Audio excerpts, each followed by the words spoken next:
गरुडगमन तव चरणकमलमिह मनसि लसतु मम नित्यम् गरुडगमन तव चरणकमलमिह मनसि लसतु मम नित्यम् मनसि लसतु मम नित्यं मम तापमपाकुरु देवा मम पापमपाकुरु देवा मम तापमपाकुरु देवा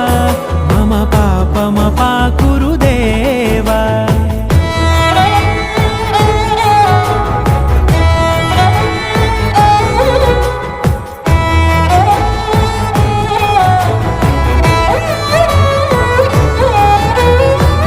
जनयन विधि नमुचिहरण मुख विबुध विनुत पद पद्मा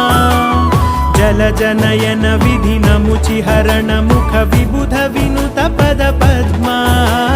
विबुध विनुत पद पद्मा।